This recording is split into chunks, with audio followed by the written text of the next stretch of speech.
Gracias por estar presente. Tenemos una ocasión excepcional en el momento preciso.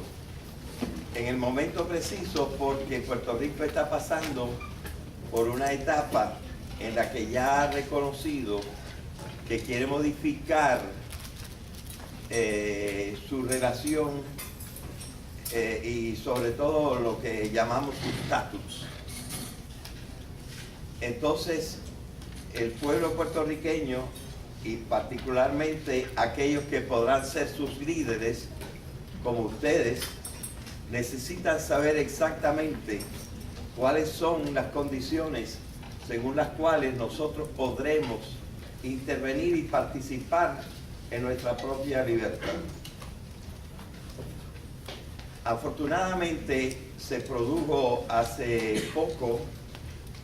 la edición de un libro excepcional que me parece que ha recibido un premio,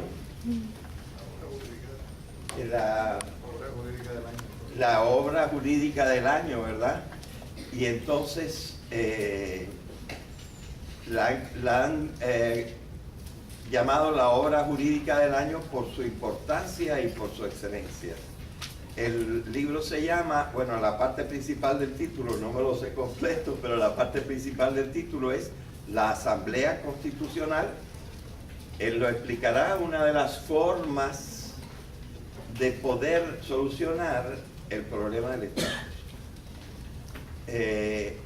Y su autor ha tenido la benevolencia de ofrecerse él mismo para venir a explicar un poco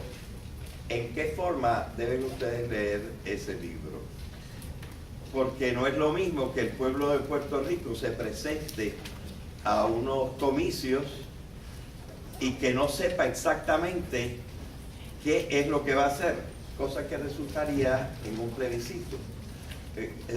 Con un plebiscito no sabríamos en realidad cómo iba después a hacer lo que nosotros decidimos. Mientras que con una asamblea constitucional tendremos el modelo según el cual nosotros mismos, como elaborado por las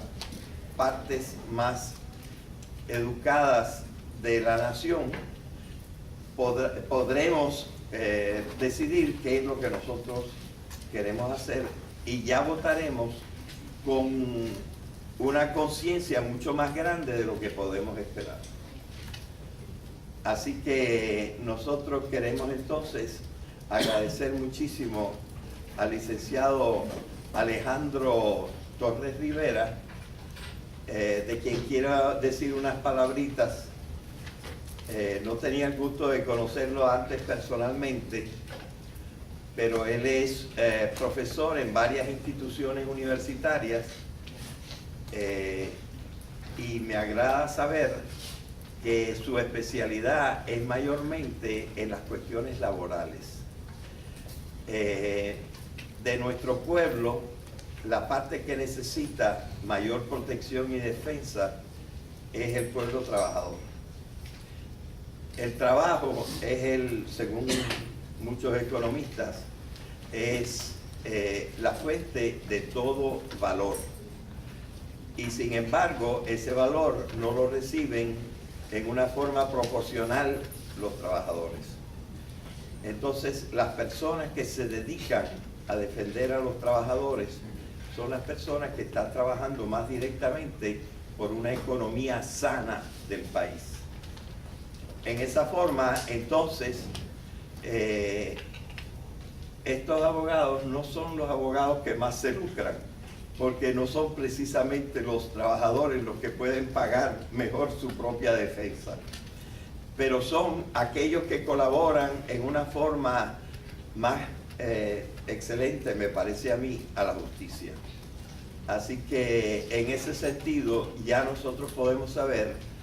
cuál ha sido la trayectoria de la vida del licenciado Alejandro Torres Rivera. Además, él es sabido que ha trabajado por largo tiempo y muy íntimamente con el Colegio de Abogados, que se llama ahora Colegio de Abogados y Abogadas de Puerto Rico. Y en las últimas elecciones, que fueron hace 2 o 3 días, él salió del comité que va a gobernar con el licenciado Mark Anthony Bimbela, va a gobernar por los próximos 2 años el colegio de abogados. Así que es un hombre que ha dedicado su vida a esta parte de la justicia y conoce el tema también, que pudo escribir este libro excepcional. Reconocemos la presencia del doctor Luis M. Irizarry Pavón, asambleísta municipal, el portavoz de la minoría, que quiso venir a oír al licenciado. Y reconocemos también la presencia y agradecemos la gestión que nos trajo al licenciado Alejandro Torres aquí con nosotros, una de las gerentes de la librería El Candil, que fue aquella que me consiguió también los libros y que está aquí presente también para ofrecer los libros a aquellos que deseen comprarlos. Algunos de ustedes ya los tienen porque lo vamos a usar en uno de nuestros cursos. Agradezco también la presencia del profesor José Alicea, que trajo a sus alumnos. Y sin más, entonces, los dejo con el licenciado. Él va a exponer y después ustedes tendrán la oportunidad de presentarle sus preguntas. Muchas gracias, licenciado. Primero que todo, pues, buenas tardes para todas las compañeras y compañeros aquí presentes. Voy a tratar de transmitirles a ustedes lo que ha sido un módulo de educación que hemos trabajado en la Comisión para el Estudio del Desarrollo Constitucional de Puerto Rico, comisión de la cual yo formo parte desde el año 96 y que en los últimos 2 años y medio he estado presidiéndola. Es un módulo que se ha trabajado recogiendo de alguna manera lo que es el contenido del libro del cual el profesor le ha hablado y que básicamente parte de 4 premisas fundamentales que están también trabajadas de esa manera en el texto. La primera premisa parte de lo siguiente, que el pueblo, si me hace el favor, que el pueblo puertorriqueño nunca ha ejercido su derecho a la libre determinación. La segunda premisa es que el proceso que se desarrolló en Puerto Rico, que a ustedes y a nosotros se nos enseñó como que había sido un proceso de asamblea constituyente entre el año 1951 y el año 1952, no fue realmente un proceso constituyente, aunque sí tuvo unos atributos de proceso constitucional, incluyendo el mecanismo de una asamblea de delegados. La tercera premisa es que no es cierto que con la adopción de la Constitución del Estado Libre Asociado de Puerto Rico en el año 1952, nosotros, como puertorriqueños y puertorriqueñas, hubiéramos ejercido efectivamente el derecho a la libre determinación y que, contrario a lo que expresa la resolución 748 de la 8ª Asamblea General de las Naciones Unidas, no es correcto que se haya Puerto Rico autodeterminado como resultado de ese proceso que culmina en el año 52 y que se extiende hasta el presente. Y la cuarta premisa es la explicación de cuál es la propuesta que nosotros hemos ido trabajando en el Colegio de Abogados, propuesta esta que desde el año 2006 se ha formalizado en un proyecto de ley, y propuesta esta que también desde el año 2006 ha sido adoptada por la Asamblea General del Colegio de Abogados como una propuesta para que Puerto Rico realmente pueda iniciar el ejercicio de un proceso de libre determinación. Estamos comenzando la presentación con una cita de Eugenio María de Hostos, cita esta que se produce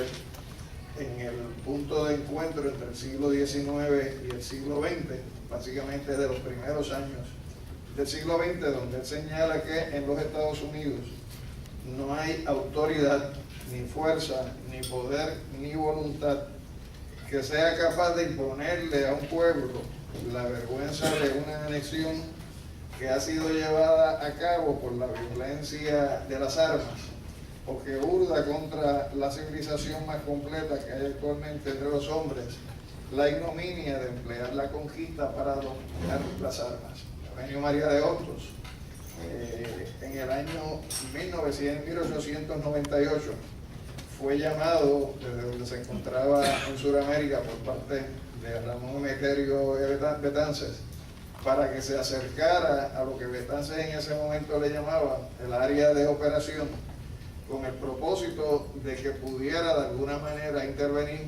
en lo que ya se vislumbraba como que iba a ser la guerra hispano-cubano-americana, con el propósito de que se pudiera conseguir para Puerto Rico el respeto a su personalidad jurídica como pueblo, ya reconocida en el 97 mediante la Carta Autonómica, y segundo, para que Puerto Rico no fuera una presa de una conquista como resultado de una invasión. Y en ese momento, el momento en que se está disolviendo la sección Puerto Rico del Partido Revolucionario Cubano, donde él lleva una propuesta que logra adherir a la misma sectores que propulsaban la anexión para Puerto Rico, sectores que defendían una relación de asociación una vez culminada la guerra, y él, que en aquel momento se definía a sí mismo como independentista, formulando una propuesta que llamó la Liga de Patriotas, y a través de la Liga de Patriotas presentar una propuesta que incluía el método de convención, el método de asamblea, a través del cual delegados electos por el país fueran los que asumieran la representación del país, y que desde ese ejercicio de asamblea o convención, delegados pudieran entonces comenzar un proceso de negociación con los Estados Unidos dirigido a una de las tres vertientes históricas que siempre ha tenido la historia política nuestra, por lo menos en el siglo XIX, siglo XX y lo que va del XXI, que es la tendencia anexionista, planteando que si esa era la voluntad del pueblo, una vez el pueblo se educara realmente en cuáles eran las propuestas, pues se debería respetar la voluntad del pueblo desde el punto de vista de una integración como un Estado soberano con otro Estado soberano, que en este caso eran los Estados Unidos. También defendió que si eso no era así, no habría problema en que se estableciera un gobierno temporal, que en un momento lo identificó de 15 años, de 20 años y hasta 25 años, durante el cual Puerto Rico viviera una relación de asociación política, también bajo el principio de la soberanía, con los Estados Unidos, al cabo del cual Puerto Rico definiera de una vez por todas su futuro político como país. Y claro está, la opción que él defendía como independentista, que era la de la independencia, pero una independencia que tenía que venir como resultado de un proceso previo en el cual los puertorriqueños y las puertorriqueñas nos educáramos en unas instituciones democráticas que nunca se habían conocido bajo el régimen de dominación española, y que él creía que el vehículo a través del cual se podía lograr ese proceso de conocimiento, educación y preparación del país para asumir la independencia era dentro del marco de una transición que, repito, la definió en un momento dado los escritos que él escribe y que aparecen recogidos en el tomo de Madre Isla, de sus obras completas, como un gobierno temporal. Ciertamente, si vamos al análisis de la primera premisa, que es la de que el pueblo puertorriqueño nunca ha ejercido su derecho a la libre determinación, tendríamos que comenzar con qué decía la Carta Autonómica de 1897. Y la Carta planteaba específicamente, dentro de una relación autonómica donde se creaba un gobierno y un parlamento insular en Puerto Rico, que los acuerdos que allí se establecían, como acuerdos otorgados por la corona española a Puerto Rico, no podrían modificarse sino en virtud de una ley, y que fuera a petición del Parlamento insular. Por lo tanto, cualquier cambio en la relación política que se establecía en el año 1897 entre Puerto Rico y el Reino Español tenía que venir como resultado de y como consecuencia de una petición del Parlamento Insular. Sin embargo, esa no fue la realidad, sino que una vez se produce la guerra y una vez se completa el proceso bélico, España entra en unas negociaciones totalmente a espaldas de Puerto Rico, donde España cede Puerto Rico, la isla de Guam, las Filipinas y Cuba a los Estados Unidos, y en el caso nuestro en particular, como un botín de guerra resultante de esa guerra que España pierde con los Estados Unidos. Y así, en el artículo 9 del Tratado de París, se establece lo que va a ser el yugo que todavía al presente, 116 años después de aquellas negociaciones, prevalece sobre nuestro pueblo, que es que se entrega a los Estados Unidos Puerto Rico como una posesión, y se consigna en ese artículo 9 que los derechos civiles y la condición política de los habitantes y del territorio en adelante serían determinados por el Congreso de los Estados Unidos. Es decir, poniéndolo de una manera jocosa, sencillamente España entregó la vaca con los becerros, y en adelante quien determinaría el movimiento de la vaca y los becerros sería el dueño del hato, y el dueño del hato en este caso sería Estados Unidos. El primer gobierno civil que tiene Puerto Rico es el que se produce como resultado de la ley Foraker. Y la ley Foraker es una ley que promulga el Congreso de los Estados Unidos a partir de una prerrogativa que le concede al Congreso de los Estados Unidos la propia Constitución estadounidense, en su artículo 4, sección 3, donde establece que el Congreso de los Estados Unidos podrá disponer de o promulgar todas las reglas y reglamentos necesarios en relación con el territorio o cualquier propiedad perteneciente a los Estados Unidos. Por lo tanto, esa prerrogativa que obtiene el Congreso bajo la Constitución de los Estados Unidos es lo que le va a dar la autoridad en adelante, junto con el artículo 9 del Tratado de París, a los Estados Unidos para disponer de cualquier asunto con relación a Puerto Rico. Y en esta primera ley orgánica que se aprueba en el año 1900, que es la que nosotros conocemos como la ley Foraker, ahí se siembra una disposición que veremos a lo largo de esta charla, que va a estar ahí como si fuera la soga en el cuello de una persona que va a ser ahorcado desde el punto de vista de las consecuencias políticas que ha tenido para Puerto Rico. Y esa disposición establece que las leyes estatutarias, es decir, las leyes que en virtud de un estatuto aprueba el Congreso de los Estados Unidos, que no sean localmente inaplicables, salvo que se disponga en contrario, tendrán en Puerto Rico la misma fuerza y validez que si fueran los Estados Unidos, con excepción de aquellas que tienen que ver con los asuntos de rentas internas, las cuales en virtud de una disposición específica se tendrían fuera del marco de esta situación. Ustedes escucharán en sus años como estudiantes en muchas ocasiones hablar de que una de las garantías o beneficios que da la relación política del Estado Libre Asociado es la autonomía fiscal, o la llamada autonomía fiscal. Sin embargo, eso no es una criatura del Estado Libre Asociado, porque ya eso está establecido desde el año 1900 en virtud de la ley Foraker. Es decir, que toda ley que apruebe el Congreso que no sea localmente inaplicable aplica automáticamente a Puerto Rico, salvo las leyes de rentas internas, las cuales se rigen por un régimen aparte en virtud de la legislación congresional. En el caso de Hostos, en el momento en que se está aprobando esa ley Foraker, Hostos la rechaza sobre la base de que es una ley que viene a validar una relación de ocupación militar a través de un gobierno civil. Y señala, la ley Foraker no hace otra cosa que dar fuerza de ley y apariencia de procedimiento constitucional al hecho de la sujeción de Puerto Rico por la Fuerza Armada de los Estados Unidos. Y esa relación que se ha garantizado en Puerto Rico a lo largo de su historia a través de la Corte del Distrito Federal de los Estados Unidos en Puerto Rico, esa Corte no es otra cosa que la conversión de lo que fue la corte militar que se establece como consecuencia de la invasión en 1898 a una corte de naturaleza civil, pero haciendo las mismas funciones en Puerto Rico.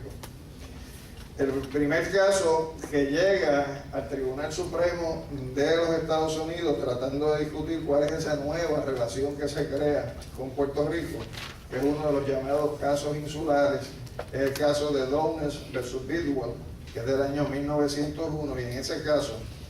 el Tribunal Supremo crea una nueva teoría para justificar el hecho de que Estados Unidos pueda tener colonias. Estados Unidos precisamente nace como país en una guerra de independencia anticolonial frente a Inglaterra, y todo el proceso que se había dado hasta el año 1897 por parte de Estados Unidos había sido en términos de expansión dentro de sus fronteras continentales. La primera expansión de los Estados Unidos adquiriendo posesiones fuera de los Estados Unidos continentales fue el Reino de Hawái en el año 97, y más adelante, pues, producto de la guerra hispano-cubano-americana, pues Puerto Rico, Cuba, Guam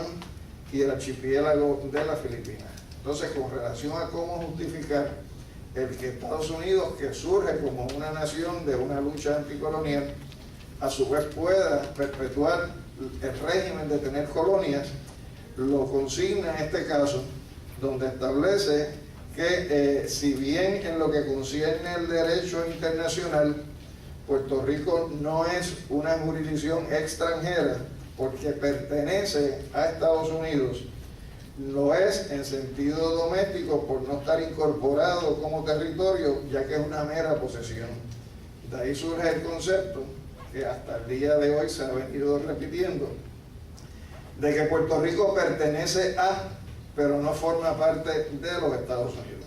Es decir, nosotros somos un territorio que, para efectos de esta doctrina, que se comienza a plantear a partir del año 1901 y se va a seguir desarrollando más adelante, pues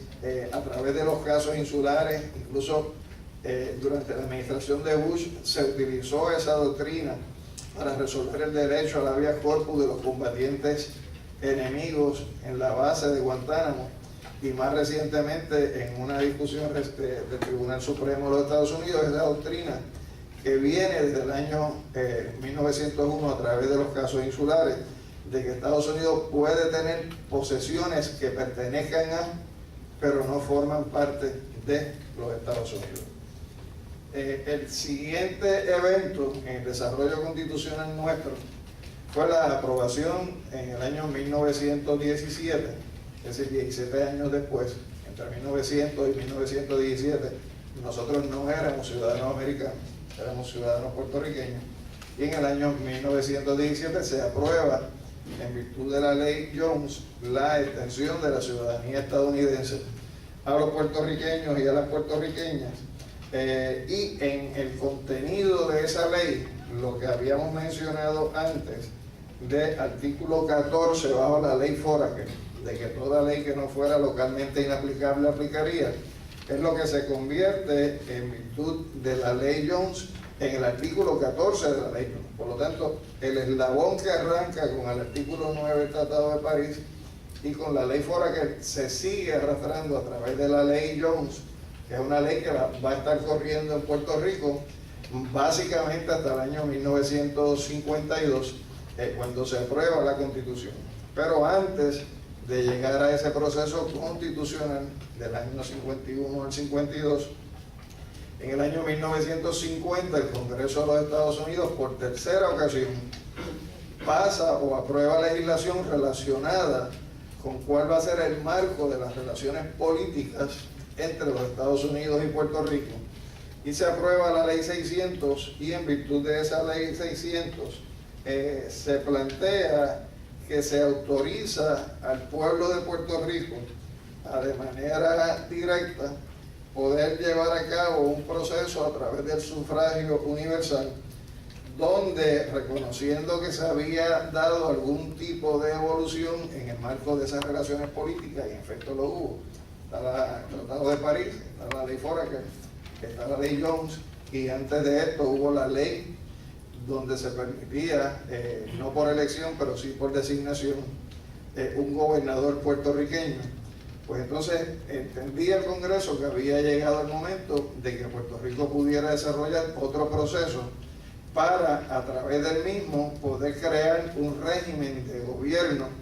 supeditado a los Estados Unidos, pero que pudiera atender asuntos estrictamente locales desde el punto de vista de su gobierno.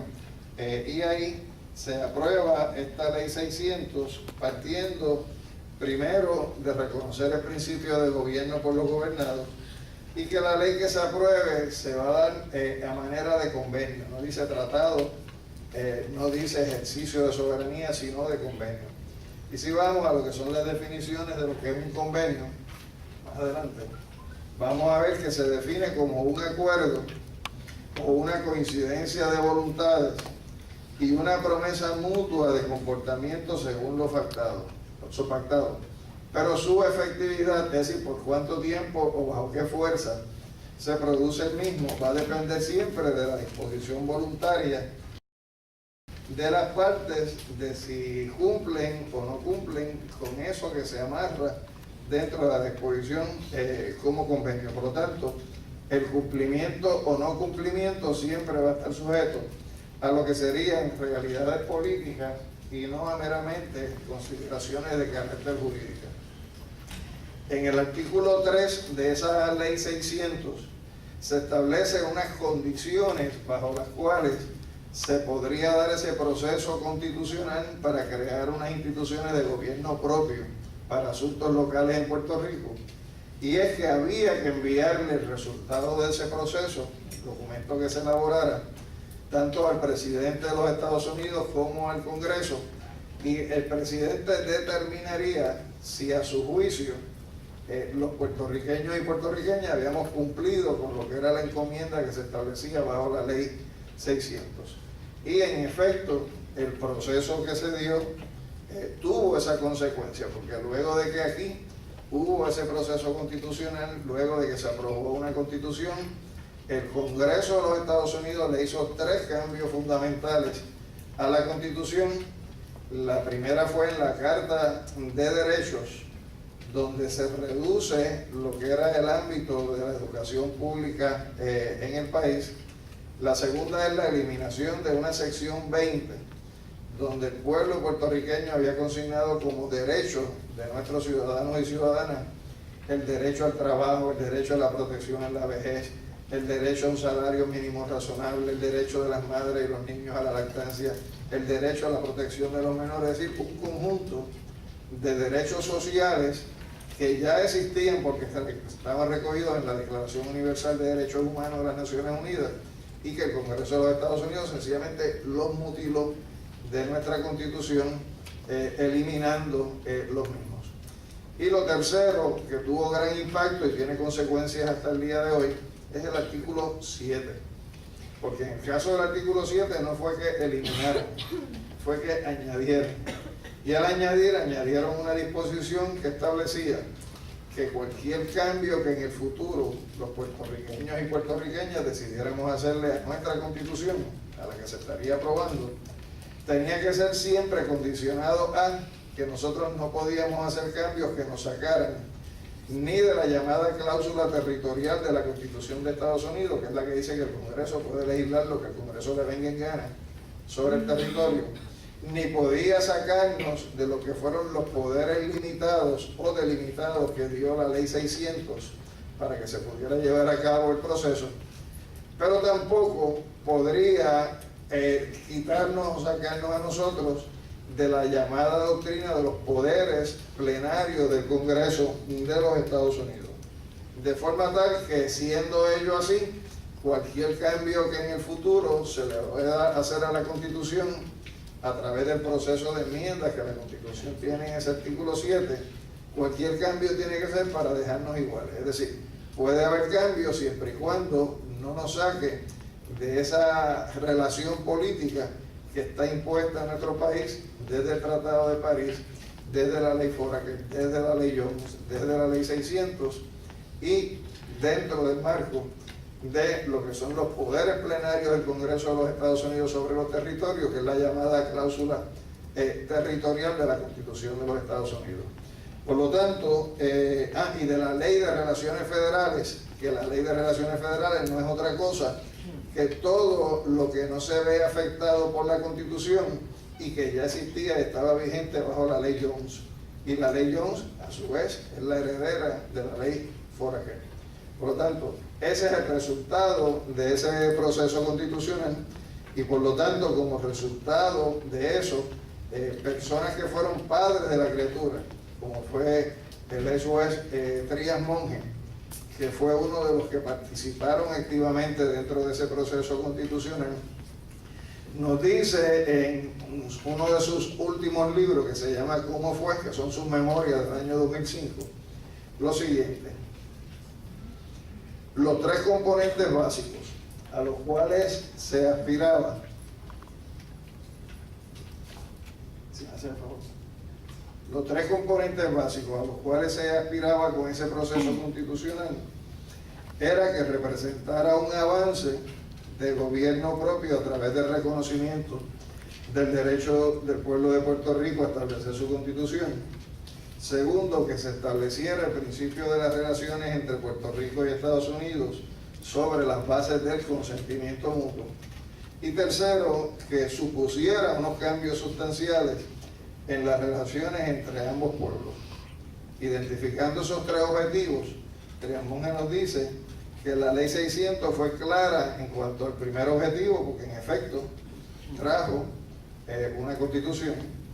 Dice que fue oscura en cuanto al segundo propósito, que era que hubieran unas relaciones basadas en el principio del consentimiento mutuo. Y dice, pero de total omisión en cuanto al tercero, que era que hubiera unos cambios sustanciales en las relaciones nuestras con los Estados Unidos. Por lo tanto, la primera premisa de la cual partimos en esta introducción es que por lo menos hasta el año 1952, que es donde se han dado los procesos constitucionales fundamentales en Puerto Rico,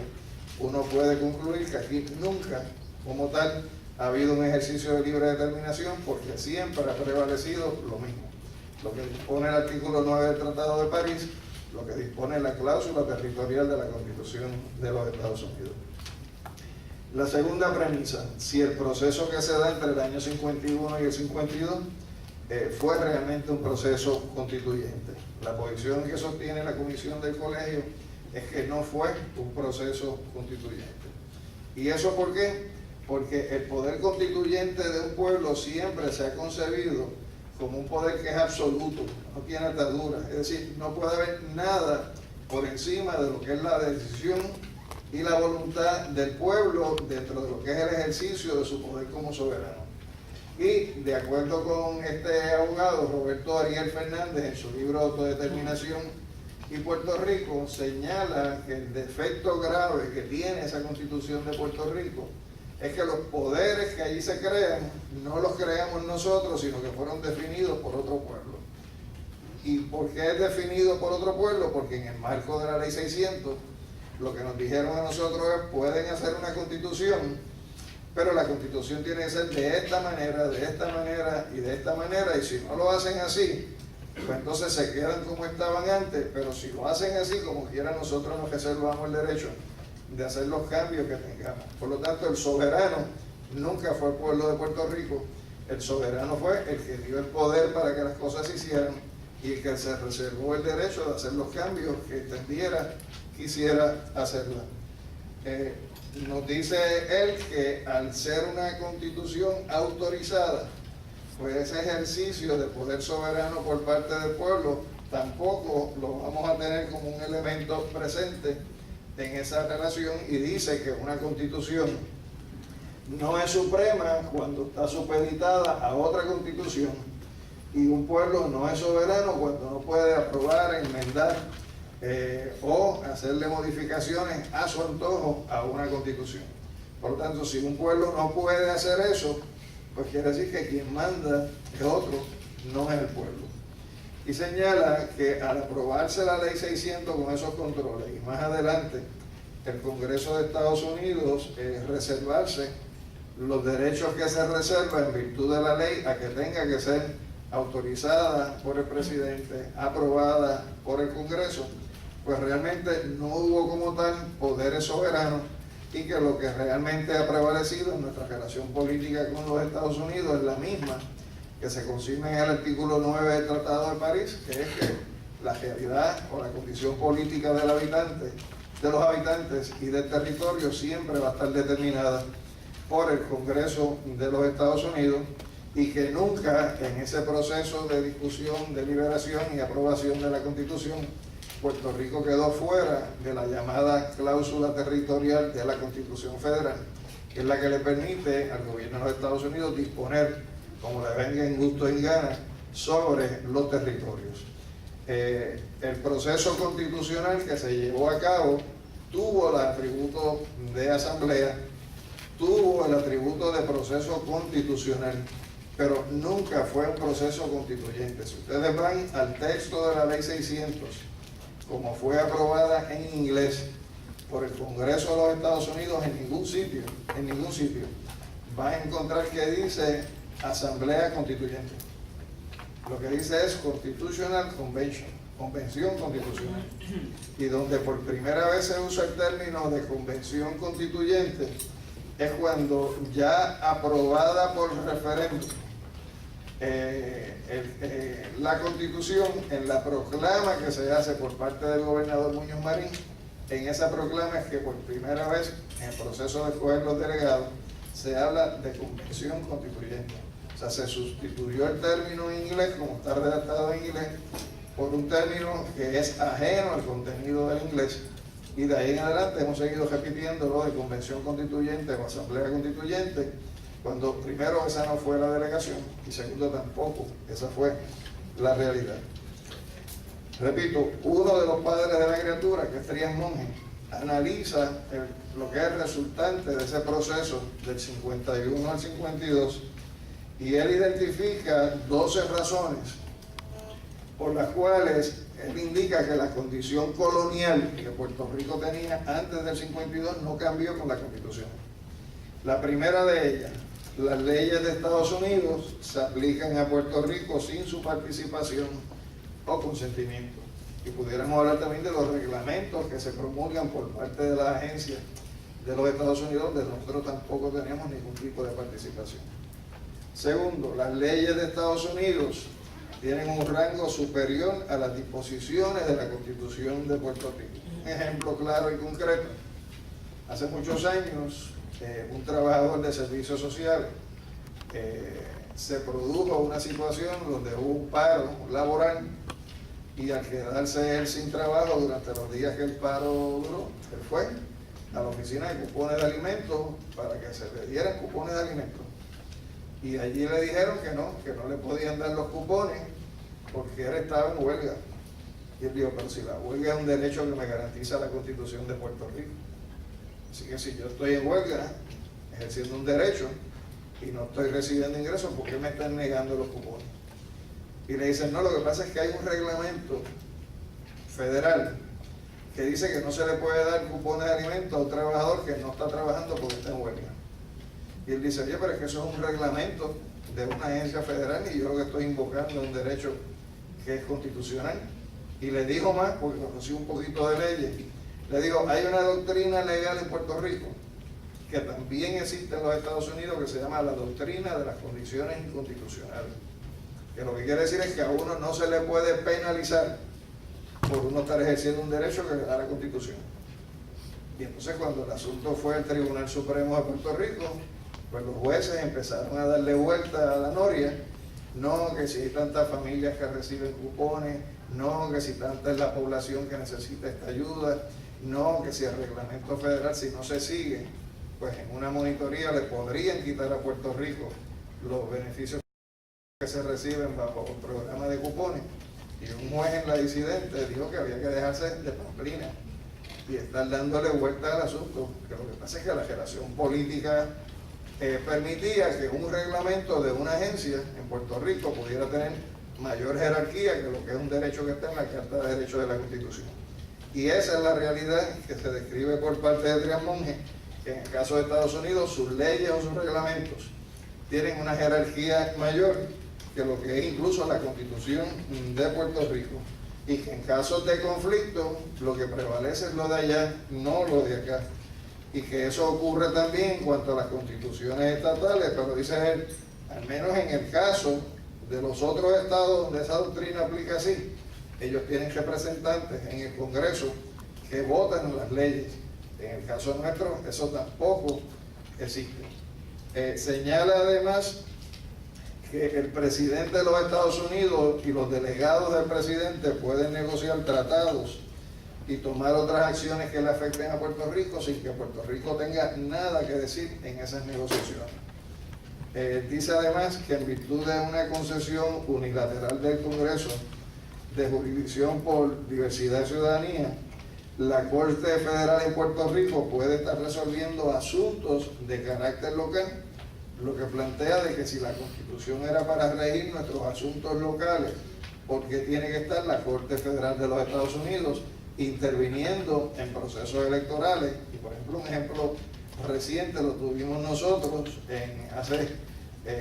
2 gobiernos, cuando salió electo el gobernador Acevedo Vilá, donde hubo como un vacío político en el país, sencillamente porque la Corte Federal intervino y estuvo a punto de malograr lo que era el resultado de unas elecciones, cuando las elecciones son asuntos totalmente internos de las jurisdicciones estatales. Y señala, miren, en el caso de Filipinas, que también pasó por virtud del Tratado de París a los Estados Unidos, y hasta el año 49, que fue su independencia, ahí nunca hubo una Corte Federal. ¿Por qué tiene que seguir la Corte Federal en Puerto Rico? También dice que no existe igualdad o aún comparabilidad de derechos entre los ciudadanos residentes en Puerto Rico y los ciudadanos residentes en los Estados Unidos. Y como cuestión de hecho, un ciudadano de Puerto Rico recibe unos beneficios bajo la Constitución de los Estados Unidos, que son inferiores a los que recibe ese mismo residente si mañana se va a vivir a Orlando o se va a vivir en Nueva York. ¿Por qué? Porque allá el ejercicio de la ciudadanía le da unos derechos que esa misma ciudadanía aquí no se los permite o no se los concede, y el Tribunal Supremo ha resuelto de que sí se puede discriminar en cuanto a los derechos bajo la bandera americana, que lo que hay que garantizar son unos derechos sustanciales, pero no todos. En el caso de Adrián Monge, dice además que el gobierno de Estados Unidos sostiene que la soberanía sobre Puerto Rico está en él y no en el pueblo de Puerto Rico, un dato que es cierto. Que el Congreso asume que puede ejercer un poder plenario sobre Puerto Rico bajo la cláusula territorial, otro dato que es cierto, porque lo dice la Constitución de los Estados Unidos. Que tanto el Congreso como la rama ejecutiva del gobierno de Estados Unidos actúan como si no existiera pacto alguno entre Puerto Rico y los Estados Unidos, dato que también es cierto.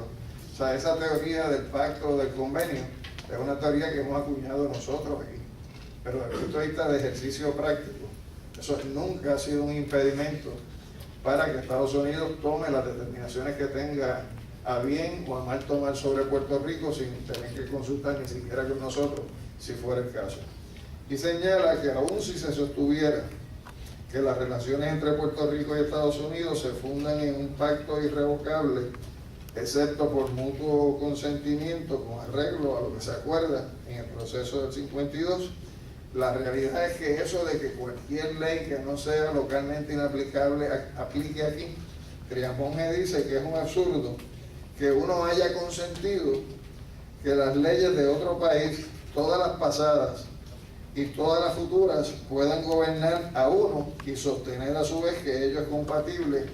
con un estatus de libertad.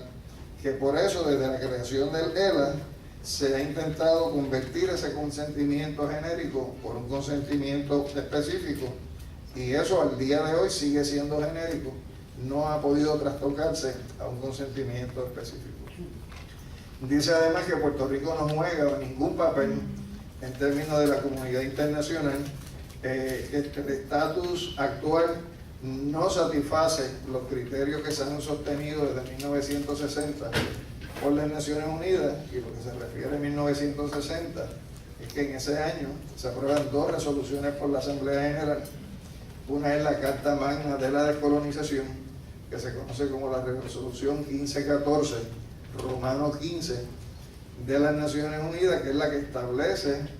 que el colonialismo es un crimen contra la humanidad, que establece que los pueblos tienen derecho al ejercicio a la libre determinación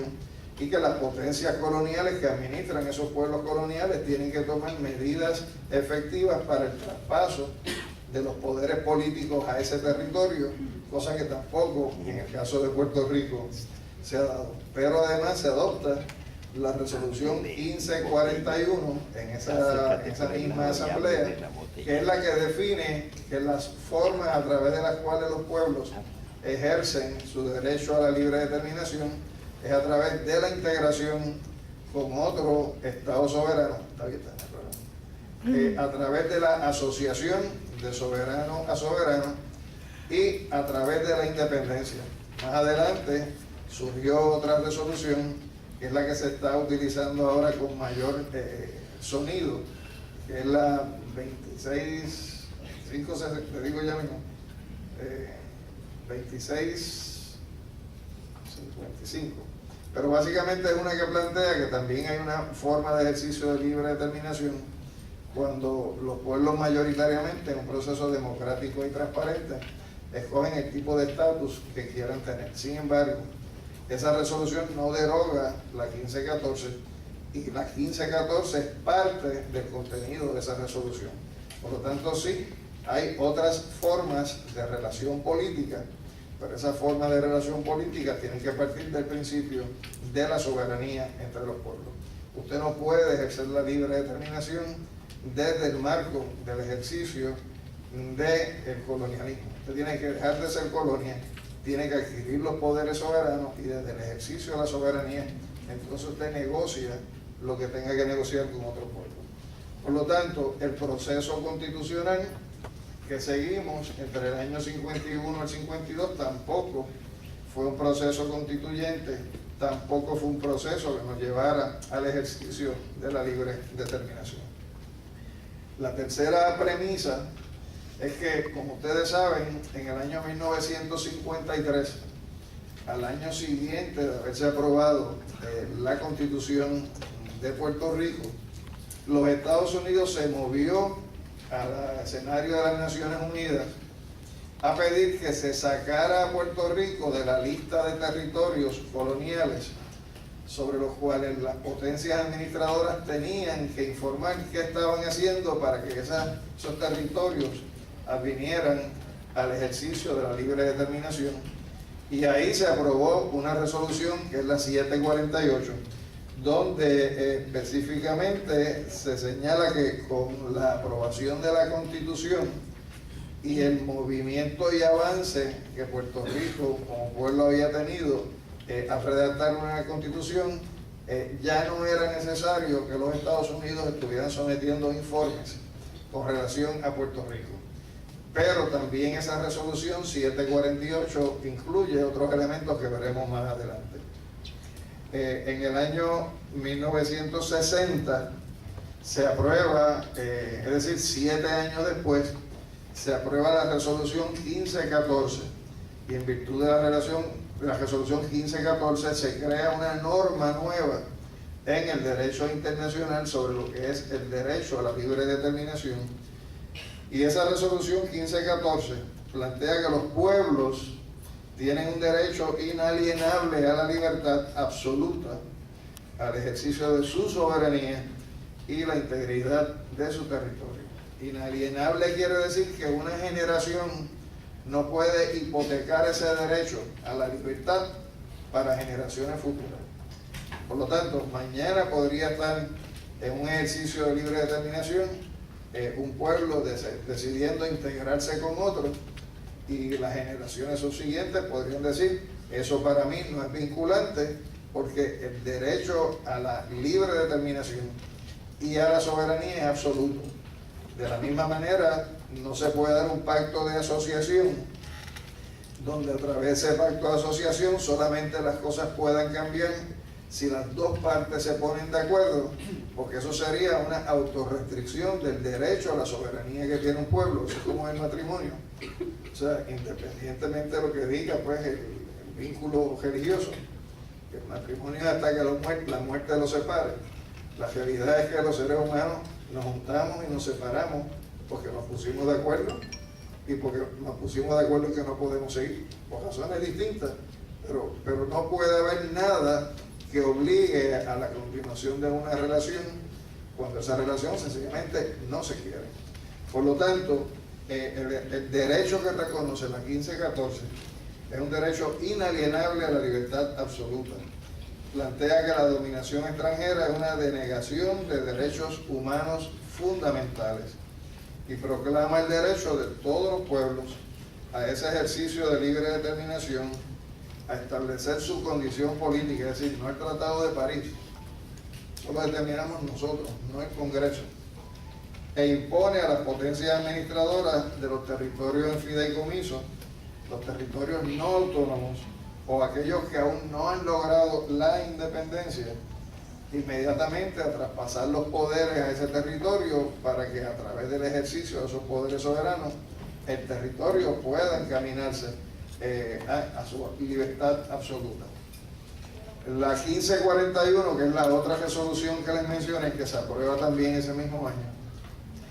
plantea en su principio sexto 3 opciones básicas a través de las cuales un territorio colonial alcanza un estado de gobierno propio, que sería o un estado independiente, o un estado asociado, o un estado integrado con otro estado. Y en esto hay que poner un asterisco, porque el derecho internacional no se hizo a la imagen y semejanza de la Constitución de Estados Unidos. El derecho internacional es el derecho internacional para todos los pueblos. En el caso de Estados Unidos, por razones históricas, ellos han elaborado bajo su derecho doméstico el principio de que una vez usted adviene a la estadidad, no puede salirse de la Unión. Y eso se debatió en una guerra en el siglo XIX, que fue la Guerra Civil. Sin embargo, eso no es lo que dice el derecho internacional. El derecho internacional dice que usted se integra, pero el pueblo que tiene siempre el derecho de determinar si se separa o no se separa. Y si quieren un ejemplo de esa controversia más reciente, vean lo que está por ocurrir en Escocia la semana que viene con un referéndum donde los escoceses van a determinar si se separan o no se separan, a pesar de que están integrados desde hace como 700 años. O vayan al caso de Cataluña, donde los catalanes están tratando de llevar a cabo un proceso de consulta para decidir si quieren o no se quieren seguir dentro del Estado español. Y los que controlan el Estado español lo que le dicen a los catalanes: no, ustedes no se pueden salir si el resto de los españoles no estamos de acuerdo con ustedes, cuando el derecho de la separación le corresponde a los nacionales del territorio o del pueblo que va a ejercer la libre determinación. Entonces, la estadidad pues estaría en discusión si la estadidad federada cumple o no cumple con lo que es ese parámetro que establece el derecho internacional en el caso de la integración. Pero además, la 1541 establece que ya sea en la asociación, en la independencia o en la integración, el principio de soberanía no se pierde. Por lo tanto, la fuente primaria y última de poder sigue siendo el pueblo, y si sigue siendo el pueblo, es al pueblo a quien le corresponde ese ejercicio de libre determinación. Entonces, establece además en el principio 4 que sigue existiendo la obligación de transmitir información respecto al territorio que está sujeto a la libre determinación. La resolución 748, a la misma vez que saca a Puerto Rico de la lista de territorios sobre las cuales Estados Unidos viene obligado a proveer información, incluyó un párrafo 9 que es fundamental todavía hoy para propósitos de nuestro proceso político, donde dice lo siguiente: las Naciones Unidas expresa la seguridad de que, conforme al espíritu de la presente resolución, a los ideales de la Carta de las Naciones Unidas, a las tradiciones del pueblo de Estados Unidos de América y al adelanto político alcanzado por el pueblo de Puerto Rico, se tomará debidamente en cuenta la voluntad de los pueblos de Puerto Rico y de los Estados Unidos de América, tanto en el desarrollo de sus relaciones, conforme al estatus jurídico actual, es decir, al ELA, como en la eventualidad de que cualquiera de las partes en la asociación concertada de común acuerdo desee modificar los términos de esta asociación. Y ahí hay que tener cuidado con la lectura y la sintaxis, porque la frase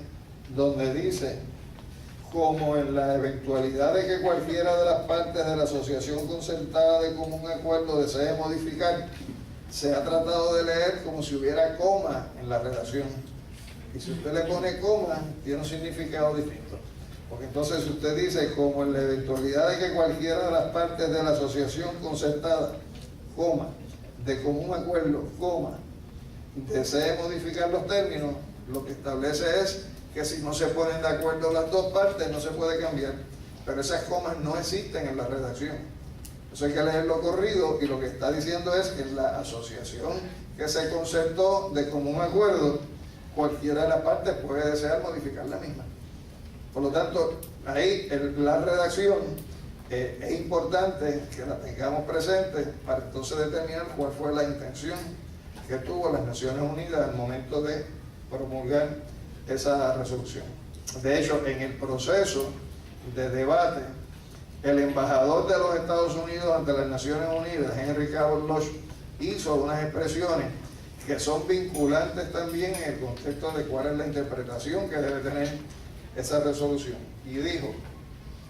estoy autorizado a decir, a nombre del presidente de Estados Unidos, que si en algún momento la Asamblea Legislativa de Puerto Rico adopta una resolución en favor de una independencia más completa, es decir, desarrollando el ELA, o aún absoluta, él, entiéndase el presidente de Estados Unidos, recomendará al Congreso que otorgue esa independencia. El presidente también desea que les diga que en ese caso él vería con buenos ojos que Puerto Rico se adhiera al Tratado de Río de Janeiro y a la Carta de las Naciones Unidas, es decir, que Puerto Rico entre a las Naciones Unidas como un Estado soberano, y lo que es el Tratado de Río de Janeiro es decir, que entre a la Organización de Estados Americanos. Por lo tanto, desde 1953 hasta el presente, donde todas las propuestas de desarrollo del ELA han quedado truncas porque no se les ha dado paso por parte de los gobiernos de los Estados Unidos, pues lo que eso demuestra es que tampoco hay una voluntad de los Estados Unidos de cumplir con esas obligaciones que se asumieron. Por eso el Colegio de Abogados, cuando en el 63, 3 años después de aprobadas esas resoluciones, emitió su pronunciamiento, señaló que tratándose de una decisión final para que Puerto Rico escoja su estatus político permanente, todas las soluciones que se le sometan al pueblo de Puerto Rico deberán aparecer claramente definidas y fundamentadas en el principio de la soberanía, a saber, soberanía en la independencia, soberanía en la asociación o la soberanía que la incorporación como Estado de la Unión supone. La ley debe ser clara en cuanto al aspecto de la soberanía en la alternativa del Estado Libre Asociado. A partir de ahí, el colegio elaboró en el año 77 lo que llamó unos requisitos procesales sobre cómo se podría ejercer la libre determinación, y señaló que tenía que llevarse a cabo, entre esos requisitos, el número 3, libre de poderes externos, es decir, Estados Unidos tiene que traspasar los poderes soberanos que conculcó en la guerra del 98, y para que eso pueda realizarse, también afirma que Estados Unidos debe renunciar a todo poder sobre Puerto Rico, transfiriendo los poderes políticos al pueblo puertorriqueño. Por lo tanto, también habría que concluir que bajo la tercera premisa tampoco se ha estado cumpliendo, ni al presente se cumple, con las normas del derecho internacional. A raíz de eso, pues en la comisión nuestra, que es una comisión que le integran 20 abogados y abogadas, que hay de todas las tendencias ideológicas, hemos sostenido por años discusiones que han ido desarrollándose al paso, afinando conceptos. En un momento dado proponíamos una convención constituyente bajo el artículo 7 de la Constitución, hasta que nos tropezamos con la piedra en el camino, que es que cualquier cambio tenía que ser dentro del marco de la Ley 600, dentro del marco de las legislaciones federales, dentro del marco de los poderes plenarios de la Constitución de Estados Unidos y dentro de lo que es lo que establece el propio artículo 7 de la Constitución. Por lo tanto, retuvimos la propuesta del método, pero nos alejamos del mecanismo y desarrollamos un mecanismo alterno que le llamamos Asamblea Constitucional de Estatus. ¿Por qué es constitucional de estatus? Porque reconocemos que no va a ser una asamblea constituyente. ¿Y por qué no es una asamblea constituyente? Porque las asambleas constituyentes lo que hacen es organizar el estado político de un territorio. Por lo tanto, nosotros retenemos el concepto de asamblea. Va a ser constitucional porque hay que pasar sobre elementos que tienen que ver con la Constitución de Puerto Rico y las relaciones que establece con los Estados Unidos,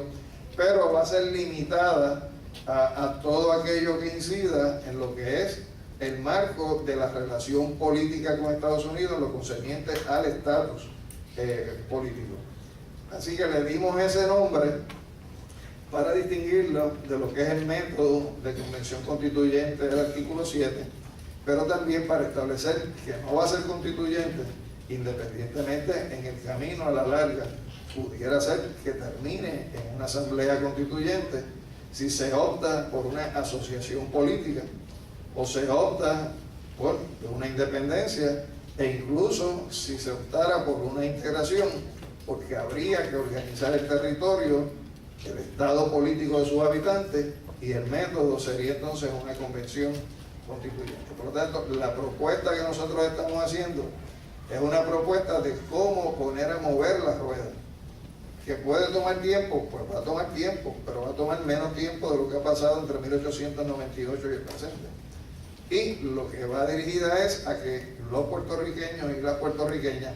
nos pongamos de acuerdo sobre fórmulas no territoriales y no coloniales de futura relación política con los Estados Unidos, y que esas fórmulas sean a partir de deliberaciones que toman unos delegados en una convención, y que esa convención, una vez ratificada la fórmula por el pueblo, tenga una capacidad de negociar de tú a tú con los Estados Unidos alternativas que también sean viables para ellos. Si ellos dicen que no están dispuestos a entregar la condición de Estado de Puerto Rico, a negarla, pues entonces esa no puede ser una opción que se le presente al pueblo puertorriqueño, porque quien determina si nos integramos o no a los Estados Unidos no somos nosotros, son ellos. De la misma manera, si el país define una fórmula de asociación, pues quien decide si quiere que nosotros nos asociemos a ellos son ellos, no nosotros.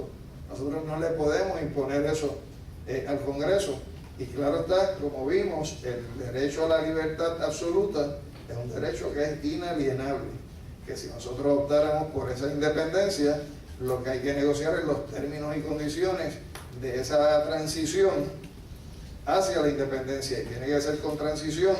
porque hay demasiados amarres que hay que reajustar. Yo le decía a una gente en un foro en Caguas, del municipio de Caguas, que imagínense si hay cosas que negociar, que incluso entre Cuba y los Estados Unidos, a pesar de que hay tratados migratorios, siempre ha habido un problema con relación a la migración, y Cuba queda 90 millas de la Florida. Pero nosotros en una independencia tenemos un problema de fronteras con Estados Unidos peor, porque la frontera entre Puerto Rico independiente y Estados Unidos sería de 6 millas, que hasta nadando la logramos, porque nos olvidamos que las Islas Vírgenes son americanas, y nos olvidamos que desde, por ejemplo, el área de Tierra en Vieques, que nosotros veíamos las luces de Carlos Damali en San Tomás, y nos olvidamos de que la mitad de la gente que vive en Santa Cruz son descendientes de viequenses. O sea que hasta en una yola, además hasta en un kayak, nosotros podemos estar cruzando de un país a otro. Imagínense si hay cosas que acordar y negociar. De igual manera, nosotros tenemos más población en los Estados Unidos que la que tenemos aquí. Nosotros tenemos que buscar formas de negociar elementos de libre tránsito entre un país y otro. Y así hay que discutir montones de cosas, y hay que establecer elementos de transición ordenada para que las cosas resulten bien. Entonces, la propuesta que nosotros hemos hecho al país, parte de la premisa de que la situación de Puerto Rico y nuestro estado político presenta un problema fundamental de soberanía, porque la soberanía nunca ha estado en nosotros, ha estado en manos de otros. Segundo, que hay una situación de reclamo y afirmación y de reconocimiento de que la soberanía nuestra debe estar en manos nuestras. De hecho, aquí en la última consulta que se hizo con las elecciones, la mayoría de la gente demostró que está insatisfecho con el actual estado de las relaciones políticas. Que pueden seguir teniendo opciones distintas, sí, pero hay un consenso de insatisfacción en lo que existe. La propuesta nuestra asume, como hemos tratado de establecer en la presentación, que nunca, desde 1898 al presente, Estados Unidos ha adoptado una política para descolonizar a Puerto Rico, ni tampoco el método para que se logre eso. O sea, aquí todas las iniciativas que se han hecho, aquí se han ensayado plebiscitos, referéndum, comisiones de estatus, consultas, comités de evaluación, y todos han sido inconsecuentes, no se ha movido un ápice. Cambios en la relación política entre Puerto Rico y Estados Unidos desde 1952 al presente. Y todos los esfuerzos que se han hecho se han estrellado siempre con la pared de no escuchar la voz de los puertorriqueños por parte de Estados Unidos. ¿Por qué? Porque siempre vamos divididos, separados, cancelando. Vamos como tribu, no vamos como país. Por lo tanto, nosotros planteamos que nosotros deberemos recurrir a un derecho que nos da la Constitución en nuestra Carta de Derechos, que está en la sección 19, que dice que la enumeración de los derechos específicos no presupone la renuncia de otros derechos que se reserva a un pueblo en una democracia. Y el principal derecho que se reserva a un pueblo en una democracia es el derecho a su soberanía plena. Por lo tanto, nosotros planteamos que a través del método de asamblea, el pueblo debe votar si se autoriza o no la asamblea. ¿Y por qué debe haber esa primera consulta? Pues porque si decimos que aspiramos a que sea un ejercicio de soberanía, no puede ser a base de que la propuesta estuvo en el programa de algún partido, sino que hay que darle esa participación al pueblo para que el pueblo sea el que nos diga sí o no, autorizo el método. Pero si se autoriza el método, nosotros vamos a plantear que la soberanía nuestra recae en ese cuerpo que va a escoger el pueblo, no en el Congreso de los Estados Unidos. Por lo tanto, ese es el primer ejercicio de libre determinación, que es comunicarle a los Estados Unidos en adelante.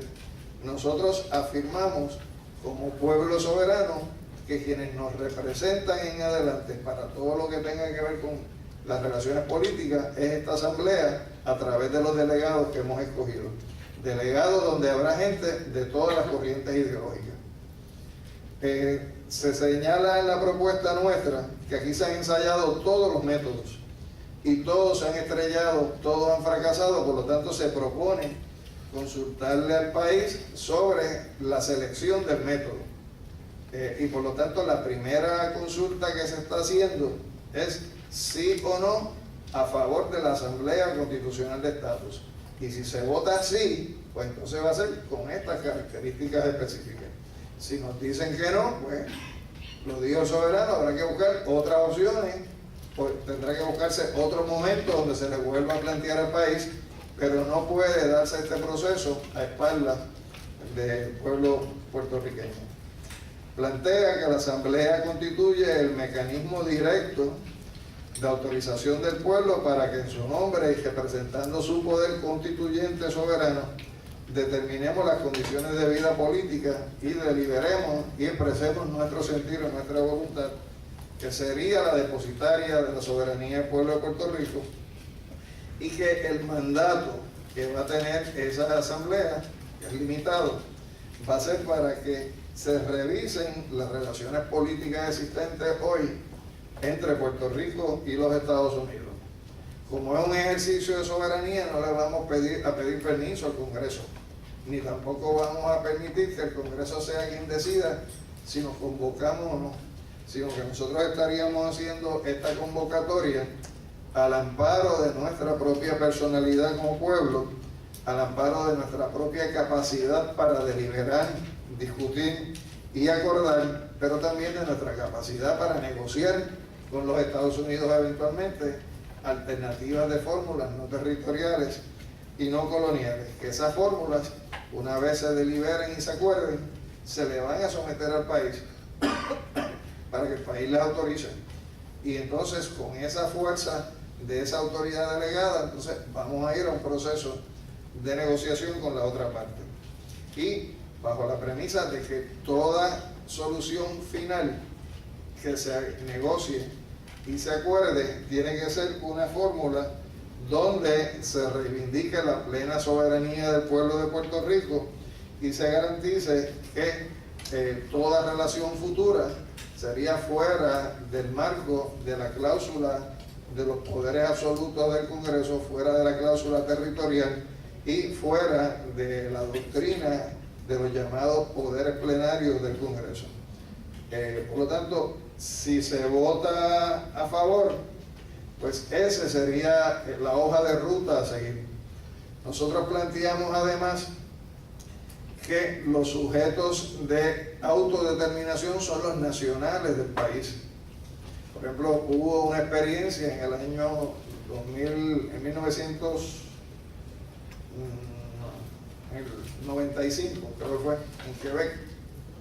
donde Quebec, que es una región francoparlante en Canadá, quería separarse de la Federación Angloparlante y establecer un régimen como de libre asociación. Y se hizo una consulta donde los que querían mantener una relación de soberanía perdieron por menos de un 1% de los votantes. Pero perdieron en un contexto donde el 20% de los que participaron era población angloparlante que estaba residiendo en la parte francesa. Nosotros decimos que en un proceso de libre determinación, si los que nos vamos a autodeterminar somos los puertorriqueños, pues quienes deben votar son los puertorriqueños y las puertorriqueñas, los que viven en Puerto Rico, o todo nacional puertorriqueño que se define como hijo, como nacido en Puerto Rico, o hijo de padre o madre nacida en Puerto Rico. Por lo tanto, en un contexto donde más de la mitad de la población nuestra está en los Estados Unidos, hay que habilitar algún mecanismo de participación de parte de ese segmento de nuestra población. Por ejemplo, que uno no puede decir que se fueron para no volver. Tenemos casi 300.000 que se han ido en los últimos 10 años y que nadie puede decir que no tengan el interés de volver. Se fueron porque no estaban las condiciones para seguir. Por lo tanto, esas personas, muchos de los cuales siguen siendo electores en Puerto Rico, pues deberían tener derecho a participar en ese tipo de consulta. Para que se pueda autorizar el proceso, pues evidentemente de los que voten, la mitad más uno tiene que autorizarlo. La Asamblea estaría sesionando al margen de lo que son los cuerpos políticos en Puerto Rico. Aquí en todas las elecciones la gente no se lee los programas. Aquí en las elecciones, por mejor oferta que haga un partido o un candidato, al final del camino la gente va, jaja la palma, vota por el PIB y nada. Sin embargo, ese elemento de que el estatus sea lo que esté definiendo quién administra mejor al país, se lograría resolver si usted pone un carril para la administración del país y un carril para la discusión del estatus. Porque de esa manera las elecciones no se convierten en elecciones determinadas o controladas por la preferencia de estatus político, y de esa manera quien tendría mejor opción de gobernar sería quien presente un mejor programa al país, porque el resultado de las elecciones no va a incidir en el debate del estatus, porque lo relacionado con el estatus se estaría discutiendo en un carril separado de lo que es el carril de la administración política del país. Nosotros estamos dando un término de vigencia a esa asamblea una vez iniciados sus trabajos de 5 años, donde si al cabo de 5 años no se han puesto de acuerdo en la fórmula, pues convocamos a otros delegados que tengan la capacidad de ponerse de acuerdo. Pero si ya se han logrado establecer acuerdos en cuanto a la fórmula, la asamblea se extiende o se prorroga el tiempo que sea necesario para completar las negociaciones con los Estados Unidos hasta que haya un resultado final. La asamblea no sería controlada absolutamente por los partidos políticos. Los partidos políticos participarían, pero también podrían y deben estar participando componentes de la sociedad civil. Se establece que deben haber 75 delegados. De esos 75 delegados nosotros proponemos que 40 sean electos por distrito, o sea, uno por cada distrito representativo que existe en estos momentos, y 35 por acumulación, donde se pueden nominar para delegados en unos listados por tendencia ideológica, gente de los partidos políticos según su ideología, pero también gente de la sociedad civil según su ideología, y se utilizaría un mecanismo que se utilizó en la Asamblea Constitucional del 51 al 52 para evitar el control por parte de un partido, que sería que nadie puede tener más del 50%, o sea, ninguna ideología puede tener más del 52% de los delegados. Si una ideología, digamos, tiene el 70%, pues tienen que sumarse elementos de las otras ideologías hasta que ese 70 baje a 52, de manera tal que no haya la forma de controlar absolutamente el proceso por una sola tendencia. Y señalamos además de que la primera convocatoria a los delegados la estaría haciendo el juez presidente, a la jueza en este caso, del Tribunal Supremo de Puerto Rico, donde se escogerían entonces los componentes directivos de la Asamblea, y a partir de ahí comenzaría la misma a correr. Se define cuándo es el momento en que se llevaría a cabo la selección de los delegados a partir de esa primera votación, donde se adopte el método, y finalmente con esas condiciones echaríamos a correr un proceso que lo importante es que mueve la rueda. Cuánto tiempo tome o cuánto tiempo tarde va a depender de cuánta voluntad y cuánto compromiso tengamos nosotros con el país y con resolver uno de los problemas que mayor complicación tiene a la hora de atender otros problemas fundamentales de Puerto Rico. Y como yo me inscribo en la corriente hostosiana, pues siempre expreso esa visión de Hostos. A Hostos lo han acusado de anexionistas, a Hostos lo acusaron de ser autonomista, a Hostos lo han acusado de ser independentista, pero él propuso un método. Y propuso un método bajo la premisa de la integridad con relación al resultado. Y él decía que si los puertorriqueños optaban por la anexión, pues esa anexión era una anexión digna. ¿Por qué? Porque partía de un proceso de conciencia, un proceso de educación y de un proceso de opciones, no de manipulación con relación a los resultados. Y decía que si se escogía un gobierno temporal también era una opción digna, porque partía de esas mismas premisas. Y ciertamente él, que reconocía la posibilidad de que el método que él proponía fuera un método que no fuera el que se consiguiera, estuvo dispuesto a asumir la alternativa de dar el paso al frente. Y este es un proceso donde nosotros sabemos cómo vamos a empezarlo. Nosotros no sabemos cómo va a terminar, pero tenemos que tener claro que pase lo que pase como resultado del mismo, el resultado va a ser lo que decida el país a través de sus electores. Y Hostos decía en su cita lo siguiente, decía: aquellos que crean en que Puerto Rico debe pasar a ser un estado de la Unión compartiendo la soberanía con el resto de los estados, pues quieren bien al país, porque eso es lo que quieren, pero lo quieren desde la perspectiva de la soberanía. Aquellos que quieren el gobierno temporal, pues también. Pero decía, aquellos entre los puertorriqueños que vean más a fondo en el porvenir, seguirán queriendo que Puerto Rico sea un estado, pero un estado confederado de las Antillas Unidas, en un todo político y nacional. Y esos puertorriqueños saben ya que ni hoy, ni mañana, ni nunca, mientras quede un vislumbre de derecho en la vida norteamericana, está perdido para nosotros el derecho a reclamar la independencia, porque ni hoy, ni mañana, ni nunca dejará nuestra patria de ser nuestra. El único de los derechos, desde el punto de vista del ejercicio de la libre determinación, que es un derecho inalienable, repito, que no se renuncia en términos de generaciones futuras, es el derecho que reconoce el derecho internacional como la libertad absoluta, y la libertad absoluta siempre será la indeterminación. Gracias.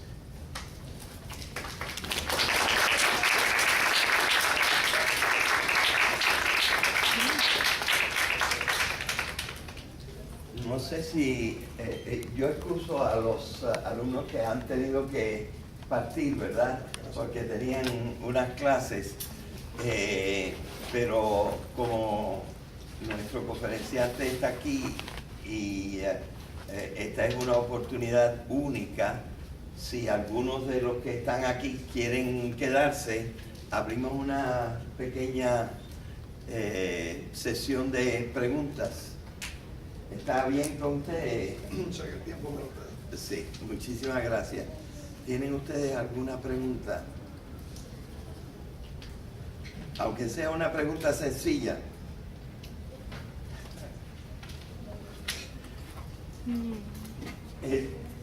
Voy a poner yo una pregunta para... ¿Cómo se cambiaría esta asamblea constitucional que se creara en una asamblea constituyente? Usted dijo algunas cosas sobre esto, pero me gustaría que quedara más claro para ellos. Primero, no debería ser bajo el artículo 7 de la Constitución, que provee para una asamblea constituyente. Porque el artículo 7 de nuestra Constitución dice que cualquier cambio que se le haga a la relación política entre Puerto Rico y los Estados Unidos no nos puede sacar ni de la cláusula territorial, ni de la ley de relaciones federales con Estados Unidos, ni del ámbito que estableció la ley 600, ni de la doctrina de los llamados poderes plenarios del Congreso. Por lo tanto, nosotros no podemos aspirar a un cambio bajo la premisa de que para que las cosas cambien tienen que quedarse iguales. En ese sentido, tiene que ser un proceso al margen de esa premisa. Entonces, ¿por qué es constitucional? Porque no se está planteando que nosotros vamos a crear un estado político. Por ejemplo, hay países que se organizaron, digamos, hace 200 años. La mayor parte de los países latinoamericanos, la guerra de independencia terminaron hace 200 años. Sin embargo, en Venezuela, en Bolivia, en Ecuador, hemos visto cómo a través de procesos de asambleas constituyentes, lo que han hecho es reformar sus constituciones e incluso darle un espacio de vida a sectores que fueron excluidos de aquellas constituciones originarias que produjeron la independencia. ¿Por qué? Porque hubo una reestructuración del Estado político. Nosotros no estamos planteando eso. Estamos planteando un mecanismo que tenga la posibilidad de deliberar y la posibilidad de negociar. Ahora bien, si al final del camino, digamos, el resultado del proceso termina en una asociación soberana, pues hay que negociar un tratado, hay que delimitar los poderes que se queda Estados Unidos, que retiene Puerto Rico. No puede ser la cesión genérica de derechos, y tiene que organizarse un estado político que tiene que ser distinto al presente, porque no puede ser bajo la premisa de que el artículo 7 mantenga ese control de los Estados Unidos. Tiene que reestructurarse el estado político en conformidad con la opción que se ha escogido. Y ciertamente, quizás donde menos habría que hacer trastoques es con la integración, si sigue el modelo de la estadidad. ¿Por qué? Porque Puerto Rico, con la Constitución actual, tiene un espacio de vida dentro de lo que pudiera ser las otras 50 jurisdicciones. Y si es en la independencia, definitivamente hay que estructurar todavía más cosas. Y el método sería una convención constituyente. Lo que se está planteando ahora es una asamblea constitucional, porque es una asamblea donde vamos a ir fuerzas que pensamos distintos, como puertorriqueños y como puertorriqueñas, a ponernos de acuerdo en que si le vamos a plantear a Estados Unidos negociar la estadidad, tiene que ser la estadidad con características A, B, C y D, no como se plantean aquí, que son fórmulas que no son viables. O sea, la estadidad es como tiene que ser, como la de los demás estados. no como se vende aquí en los plebiscitos. Y si vamos a hablar de independencia, tampoco es como se ha vendido aquí en plebiscitos. Es que la independencia a veces se vende desde una perspectiva de que las cosas tampoco van a cambiar, que vamos a seguir con la ciudadanía, que vamos a seguir con los programas federales como están ahora. Es decir, es una independencia con las características reales de la independencia. Y si vamos a hablar de la asociación, pues tampoco puede ser bajo la teoría que se ha tratado de presentar aquí en los plebiscitos, donde se habla de que es lo mejor de los dos mundos, porque no, o sea, la asociación tiene unas características, y en el caso de Estados Unidos, que ha negociado tratados de libre asociación, pues se preserva una relación temporal, se discuten unas transferencias durante cierto tiempo, las asignaciones van en bloque, hay una monitoría de cómo se utilizan esas transferencias, se ceden unos derechos sobre moneda, se pueden ceder unos derechos sobre relaciones internacionales, sobre seguridad. Es decir, hay que hacer un Estado político que su constitución sea reflejo de lo que va a ser ese Estado político. Y el método ya no sería por un método de deliberación y de negociación de fórmulas, sino que es para crear y organizar el Estado político a través de una constitución. ¿Alguna idea más de ustedes, de parte de ustedes? Yo quisiera hacer todavía otra pregunta. ¿Pueden las Naciones Unidas, con la forma actual que tienen, jugar un papel importante? Por ejemplo, porque en cierta manera nosotros no le podemos pedir permiso a los Estados Unidos para hacer nuestra voluntad. Las Naciones Unidas tienen una responsabilidad como entidad internacional desde que se constituyó. Y el fundamento es el artículo 55 de la Carta de las Naciones Unidas, que dice que la descolonización es un instrumento para la paz. Y dentro de las colonias nosotros somos una. Y en ese sentido, si adoptan en el año 60 la resolución 1514, la Carta Magna de la Descolonización, y se adopta la 1541 sobre cuáles son las fórmulas que se reconocieron en ese momento como descolonizadoras, pues tienen que cumplir con lo que son sus acuerdos. Nosotros hemos estado, como digo nosotros, son todos los que vamos a las Naciones Unidas, al Comité de Descolonización, planteando que las Naciones Unidas tienen la obligación de revisar el caso de Puerto Rico. ¿Por qué? Porque la única resolución que hay sobre Puerto Rico es la 748 y es de 1953. El Estado de Derecho que había en 1953 es distinto al que se establece a partir del 60. Por lo tanto, a nosotros nos está aplicando el viejo código. Y nosotros lo que decimos es, miren, lo que somos, ustedes tienen que revisarlo a la luz de los cambios que ustedes mismos han hecho con relación al derecho internacional. Y cuando se aprobó la resolución 1514, hubo una mente privilegiada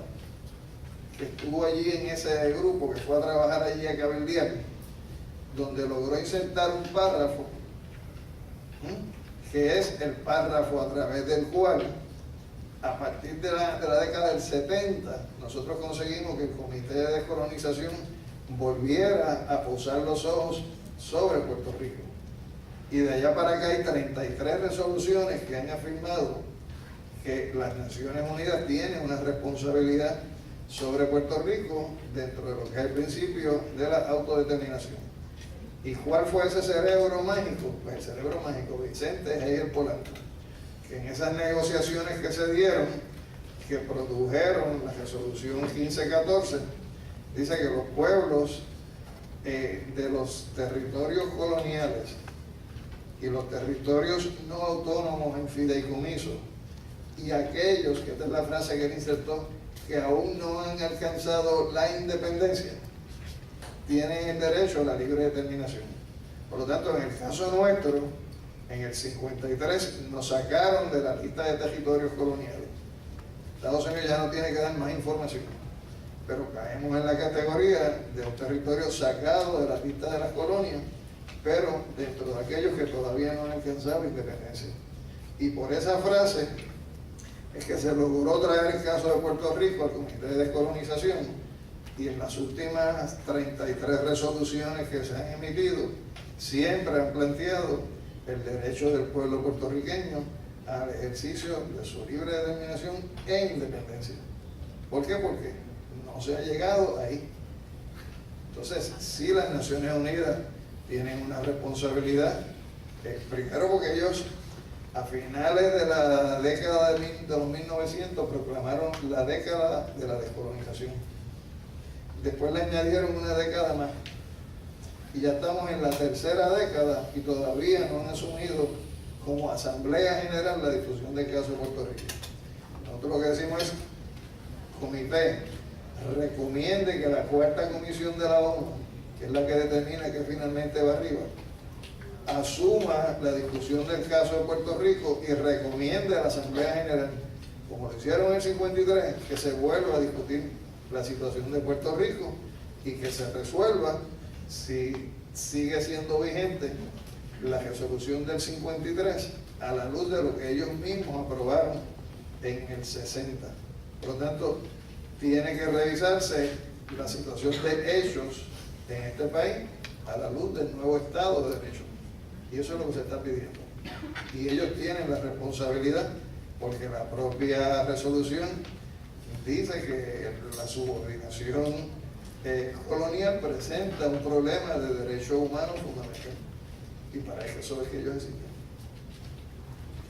Bueno, pues agradecemos muchísimo al licenciado Alejandro Torres Rivera que nos haya dedicado todo este tiempo. Le agradecemos que él haya dedicado parte importante de su vida a resolver este problema, que es un problema de todos nosotros. Y muchas gracias por su presencia aquí. Un comentario. En el libro que ustedes tienen, que no se incluyó aquí,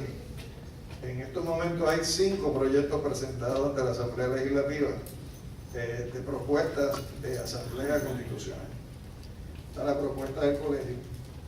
está la propuesta que sometió un grupo de legisladores soberanistas, está la propuesta que sometió una organización que se llama CONABO, Convergencia Nacional Boricua, está la propuesta que sometió el Partido Independentista Puertorriqueño y está la propuesta que sometió Proveta. El empuje que nosotros estamos tratando de lograr en esta etapa, en esta vuelta, porque esto es como una escalera, hay que subirla escalón a escalón, y a veces uno no puede irse a empezar a subirla por el último escalón,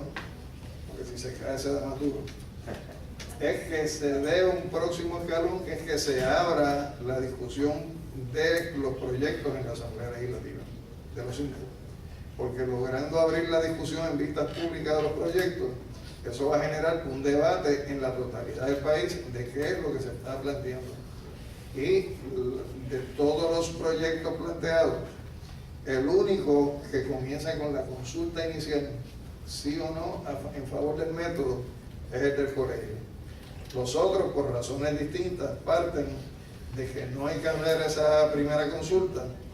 En el caso de los demás, parten de la premisa de que como eso estuvo en el programa del Partido Popular y el Partido Popular ganó las elecciones, pues esa mayoría de votos a favor del Partido Popular equivale a una autorización para la Asamblea. Por lo tanto, no hay que ir a la primera consulta. La posición nuestra es que eso crea un problema que le quita fuerza, porque si mañana viniera otro partido, lo único que tiene que hacer es derogar la ley. Mientras que si eso va a una consulta al pueblo y el pueblo lo refrenda, pues quien lo autorizó fue el soberano. Eso le da una fortaleza que lo saca del ámbito del debate de los partidos políticos. Y además que si el principio es que la fuente primaria y última de poder es el pueblo, pues nosotros debemos consultar al pueblo, sí o no, en favor del método. Y creemos que independientemente de fuerzas contrarias,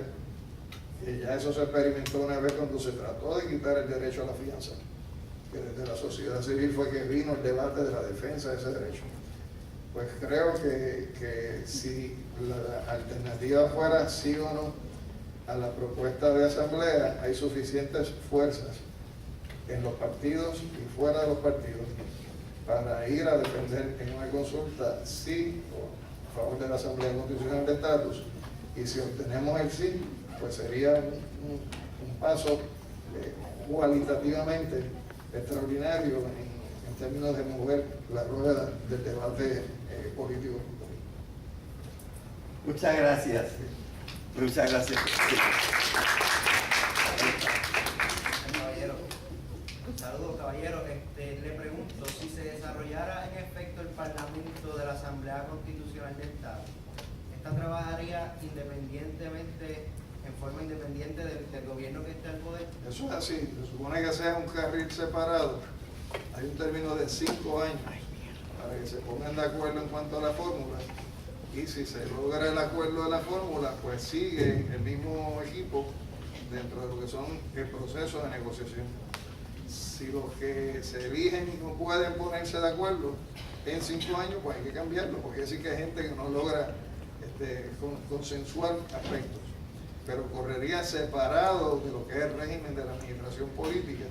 y por eso es que señalé que eso le quitaría en forma positiva a los procesos electorales que tengan que resolverse en términos del estatus y no de los programas que le presenten los partidos políticos al país. Muchas gracias. Pues muchas gracias de nuevo.